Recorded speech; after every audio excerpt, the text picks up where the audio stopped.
কারামত তৈয়ব শাহ রহমাতুল্লাহ আলাইহি কি বলবো, এগুলো বলে শেষ করা যাবে না। যেটা চোখে দেখেছি সেটা বলি। আমাদের দরবারে কারামত বলার তেমন নিয়ম নাই, আর এত কারামত যেগুলো বলতে বলতে জীবন শেষ হয়ে যাবে, কারামত শেষ হবে না। দাম্মাম এয়ারপোর্টে আমরা রাত্রে মাহফিল করলাম, মোসাউদ্দিন বখতিয়ার ভাইয়ের আইডিতে লেখা আছে এই ঘটনা। তখন ইরান হামলা করতেছে, ইরান আর দাম্মামের বর্ডার পাশাপাশি। এয়ারপোর্টে সকাল 8টায় আমাদের ফ্লাইট, আগের রাতে মাহফিল করেছি, সকাল 8টার ফ্লাইট আমরা মদিনা শরীফ যাব, হুজুর কিবলা সহ, পীরে বাঙ্গাল হুজুর। সকালে যখন এয়ারপোর্টে আসলাম দেখি মানুষ আর মানুষ, হাহাকার। কিরে, প্রায় 8টা থেকে 8টা ফ্লাইট ইনস্ট্যান্ট ক্যান্সেল, এক শব্দে ক্যান্সেল। শুধু একটা ফ্লাইট ক্যান্সেল হয় না এখনো, সেটা আমাদেরটা ক্যান্সেল হয় না ঠিক, কিন্তু বারবার 8টা থেকে 9টায় গেছে, 9টা থেকে 10টায় গেছে, 10টা থেকে 10:40 গেছে। শুধু না বলতেছে না এখনো, না বলে দিলে শেষ, বহুত দূর। গাড়িয়ে গেলে প্রায় একেবারে ফেলাই দিলে 15-20 ঘন্টায় 24 ঘন্টা লাগার কথা, বহুত দূর। রিয়াদ তো হুজুর, আমি ফকির হুজুরের সাথে আছি, হুজুর আমাকে বলতেছেন কে হাম মদিনা নেহি যায়েঙ্গে, কিউ দের হো রাহা হ্যায়, কেন দেরি হচ্ছে। এটা বলতে বলতেই পাকিস্তান থেকে তয়েশ শাহ হুজুর কেবলা ফোন দিলেন। দুইজনের কথা বলার স্টাইল দেখলে আপনি আশ্চর্য হবেন, যে মনে হচ্ছে বাপ্পুত। আমরা যে বলি না, ও হাইও না হাইতে জুনি ঘুমোইনি, এরকম হাই হাই একদম। ইনি একদম বাচ্চার মধ্যে জি বাজি, জি জি খায়া, জি সোয়া, মানে এইভাবে। তো বলতে বলতে বলতেছে বিমান লেট হচ্ছে, এই কথা ওনাদের পশতু ভাষায়, নিজস্ব একটা ভাষা আছে হুজুরদের। বলতে বলতে এক পর্যায়ে হুজুর কিবলা মোবাইলে দোয়া করলেন যে আবি চালা যায়গা, হুজুর বললেন। বলার সাথে সাথেই বিমান থেকে অর্ডার আসতেছে, আমি স্পষ্ট শুনতেছি যে বোর্ডিং অন, মদিনার বিমান রওনা হচ্ছে। আমি দেখলাম যে সমস্ত ফ্লাইট ক্যান্সেল। এই একটা ফ্লাইট সেদিন রিয়াদ থেকে ছেড়েছে, দাম্মাম থেকে। আর ওই ফ্লাইট কিভাবে আসছে, আমি তো ভিতরে ছিলাম, একবার নিচে নামে একবার উপরে উঠে, একবার নিচে নামে একবার উপরে উঠে, মনে হচ্ছে যে এখন পড়ে যাবে বিমানটা, এই অবস্থা করে এসেছে। এগুলো এরকম কারামত বুড়ি বুড়ি শেষ করা যাবে না। হুজুরের সাথে মক্কা শরীফে যখন হিজরা রোডে হাঁটতেছি, রসুল পাক যেই রাস্তা দিয়ে হিজরত করেছেন, হুজুর আমার নবীর হিজরতের কথা বলে বলে কাঁদতেছেন। আমি চোখে দেখলাম যে আমার নবী কত কষ্ট করে এই রাস্তা দিয়ে গিয়েছেন। এই হলো আওলাদের রাসূল। আমাদের টাকার ওনাদের দরকার নাই। হুজুরকে দেখেছি, হুজুর দেখতেছি মানুষকে হাদিয়া দিচ্ছে, মানুষকে হাদিয়া দিচ্ছে। আমি দেখতেছি কি টাকা দিব আমরা ওনাদেরকে, সব ওনারা এক একজন মুখ্যমন্ত্রী, এক একজন মেয়র, ওনাদের বিশাল বিশাল খামার আছে, ওনারা বিশাল বড় বড় খামারের মালিক। আমাদের টাকা ওনাদের দরকার নাই। আমি দেখেছি জামিয়ার খানকায় টাকা দিয়েছি, এভাবে দিয়ে দিছে জামিয়ার জন্য। বহু কষ্ট হয় টাকা দিতে। শ্রীকুট শরীফে কোনো দান বাক্স নাই। আপনি গিয়ে যে কোনো দান বাক্সে 10 টাকা দিবেন, কোনো দান বাক্স আপনি পাবেন না। এখন উরস চলতেছে, একটা দান বাক্স থাকলে মনে হয় এটা কোটি কোটি ডলারে পরিপূর্ণ হয়ে যেত, সারা বিশ্ব থেকে মানুষ গেছে। দান বাক্স নেই, হঠাৎ দিবেন হুজুরের সামনে এত টেয়া দিবে, সাহস আছে না? চেহারাত যে একখান ব্যাপার স্যাপার, বড় বড় ব্যবসায়ী পর্যন্ত সামনে যায় রে হতা হইতে ডরার, এবারে টেয়া দিবেন তো নে এলে কোনোদিন হইবেন ফালতু হতা। ইতারা টেয়া ফসে সম্পদ লোভ লালসার বহুতুরেই। মনে রাখবেন আওলাদে রাসূলগণ, ওনাদের জীবনযাত্রা সম্পর্কে যদি জানতে হয় শ্রীকুট শরীফ একটু যেতে হবে। এখানে বসে ওনারা কি নিচ্ছেন, কি দিচ্ছেন, কি খাচ্ছেন, এগুলো মন্তব্য করার সুযোগ নাই। ওখানে গেলে বুঝবেন। আমি গত রমজানে 12 দিন ছিলাম হুজুর পীরে বাঙ্গালের সাথে। হুজুরের একেবারে নিকটে হুজুর আমি ফকির গোলামকে রেখেছেন।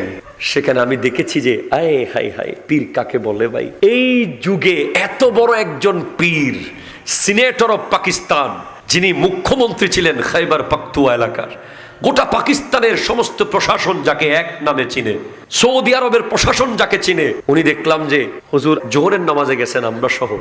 আসরের নামাজের পরে মদিনাতুল মুনাওয়ারা মসজিদ নববীর পিলারের গোড়ায় এক সৌদি নাগরিক আলেম বলছে, ইজলিসু ইন্নী উরিদু আন উদাররিসা কোরআন, আমি তোমাদেরকে কোরআন শিক্ষা দেব, সবাই বসো। আচ্ছা, কোন পীর কোরআন শরীফ নিয়ে, রিয়াল নিয়ে আর একজন অচেনা মানুষের কাছে কোরআন শিখবে, যার লক্ষ লক্ষ মুরিদ, যার পিছে 70 লাখ মানুষ পাগল হয়ে যায়। আমি দেখলাম যে হুজুর আমাদেরকে ইশারা করলেন সব বেড যায়। হুজুর একেবারে ছাত্রের মতো কোরআন শরীফ হাতে নিয়ে রিয়াল খুলে বসে গেলেন। আমরা আমাদের সাথে অ্যাডভোকেট মোসাইবউদ্দিন বখতিয়ার ভাইও ছিলেন। আমরা জাস্ট ইমাজিনেশনে চলে গেলাম যে কিভাবে সম্ভব এটা, এতটুকু নিজেকে বিলীন করে দেওয়া কেমনে সম্ভব। শুধু বসেন নাই, ওই কারিকে হুজুর নিজের মুখে সূরা ফাতিহা তিলাওয়াত করে শুনিয়েছেন। এবং ওই কারি বলছেন মাশাআল্লাহ আহসান জামিল জিদ্দান। শাহজাদা হুজুর ছিলেন আকিব শাহ হুজুর, উনি হাফেজে কোরআন, ওনাকে বলছেন আব্বি শোনাইয়ে, উনিও ওনাকে তিলাওয়াত করে শোনালেন, আমিও শোনাইলাম। আমরা ৩-৪ জন ছিলাম হুজুরের সাথে বেশি। একজন পীর মদিনা শরীফে হাঁটবে, সাথে ৫০-৬০ জন লোক থাকবে, স্বাভাবিক ব্যাপার, ঠিক কিনা বলেন? হুজুর বলেন নেই হ্যাঁ, ये गुलामी का जगह है, ये सरकार दो आलम यहाँ है। হুজুর একটা রুমাল চাদর মাথার উপর দিয়ে চেহারা লুকিয়ে লুকিয়ে নামাজে যেতেন, চেহারা লুকিয়ে লুকিয়ে নামাজ থেকে আসতেন। কেউ একটু হাদিয়া দেবে, একটু সেলফি তুলবে, একটু দেখা করবে, রুমে এসে একটু এটা দেবে, কোনো কিছুর খেয়ালই নাই। ওয়াল্লাহি, কি বলেন? আমাদের মতো হুজুর গেলে সৌদি আরবে 2-3 লাখের মাল মানুষ এমনি দিয়ে দেয়, আর ওনাদেরকে তো একটা বিমান লাগবে দিতে হলে। আমি নিজের চোখে যেটা দেখি সেটা বলতেছি আপনাদেরকে। হুজুর হাজি রুমাল দিয়ে, সাদা একটা রুমাল দিয়ে, একজন ফকিরের বেশে, যেন একজন নরমাল, কোনো সাজসজ্জা, কোনো ড্রেস কোড নাই, মাথার উপরে দিয়ে চেহারা লুকিয়ে লুকিয়ে যেতেন। আমাদেরকে বলতেন যে আমরা 2-3 জন যারা থাকতাম, আপ দূর মে রহে, ফাসলা করে, দূরত্বের মধ্যে থাকো, যেন সাথে থাকলে 2-3 জন থাকলে অনেকে আবার বুঝে ফেলবে আমি অনেক দূরে। আমিও চেহারা লুকায় লুকায় চলতে হয়েছি। আমি আপনাকে কি করে বুঝাবো? তাইয়্যিব শাহ রাহমাতুল্লাহি আলাইহি, ওনার ব্যাপারে আরেকটা শব্দ বলতেই হবে, উনি হলেন জামানার মুজাদ্দিদ। মুজাদ্দিদের লিস্ট আপনি নেন।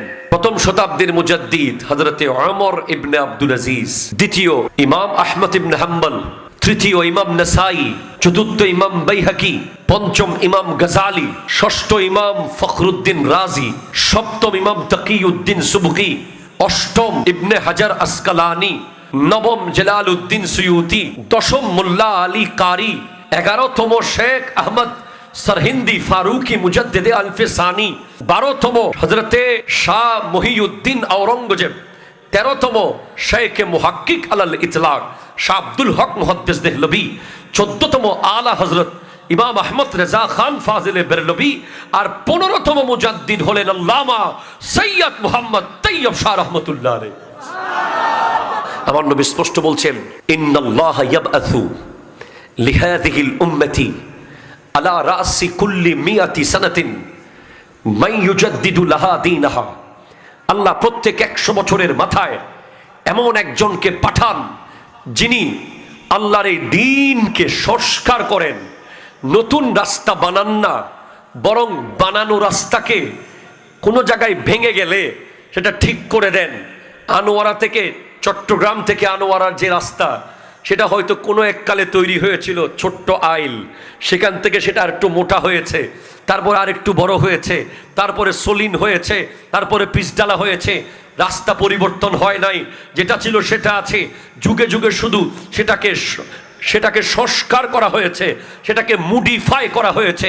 সেইভাবে আমার নবীর দিয়ে যাওয়া রাস্তা, সাহাবায়ে কেরামের দেখিয়ে যাওয়া রাস্তা, আহলে বাইত রাসূলের দেখিয়ে যাওয়া রাস্তা, সেই রাস্তাকে যুগে যুগে যদি কোনো বাতিল, কোনো মুনাফিক, কোনো বেঈমান এসে সেখানে রাস্তা ভেঙে ফেলতে চায়, রাস্তা কেটে ফেলতে চায়, মুজাদ্দিদরা এসে রাস্তাকে আবার সংস্কার করে দেয়।